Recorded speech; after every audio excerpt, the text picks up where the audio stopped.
ایک مرتبہ کا واقعہ ہے کہ حضرت علی کے پاس ایک یہودی شخص آیا۔ اس کے ہاتھ میں ایک زرہ لوہے کا جنگی لباس تھا۔ وہ کہنے لگا، یہ زرہ میری ہے اور اس پر میرا حق بنتا ہے۔ حضرت علی نے زرہ پر نظر ڈالی۔ وہ واقعی اسی جیسی زرہ تھی جو ان کی کبھی گم ہوئی تھی۔ بٹ انہوں نے کوئی سخت بات کہنے کے بجائے مسکرا کر فرمایا، اگر تم کہتے ہو کہ یہ تمہاری ہے تو آؤ قاضی کے سامنے چلتے ہیں۔ وہ دونوں قاضی شرع کے پاس پہنچ گئے۔ قاضی نے کہا، امیر المومنین، کیا آپ کے پاس کوئی گواہ ہے کہ یہ زرہ آپ کی ہے؟ حضرت علی نے فرمایا، میرا بیٹا حسن گواہی دے سکتا ہے۔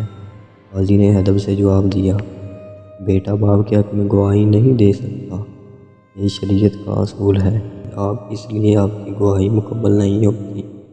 پھر قاضی نے فیصلہ سنایا، زرہ یہودی کی ہے۔ فیصلہ سن کر حضرت علی نے فوراً سر جھکا کر کہا، ٹھیک ہے، میں قاضی کے فیصلے پر راضی ہوں۔ یہ دیکھ کر وہ یہودی حیران رہ گیا۔ کہنے لگا، اللہ کی قسم، یہ زرہ آپ ہی کی ہے۔ میں نے صرف آزمانے کے لیے دعویٰ کیا تھا۔ میں نے آج اپنی آنکھوں سے دیکھ لیا کہ اسلام میں بادشاہ بھی عدالت میں عام آدمی کے برابر ہوتا ہے۔ مجھے ایسا مذہب قبول ہے جو انصاف کی یہ تعلیم دیتا ہے۔ یہ کہہ کر وہ مسلمان ہو گیا اور زرہ احترام کے ساتھ واپس حضرت علی کو پیش کر دی۔ یہ میں تمہیں ہدیہ کرتا ہوں۔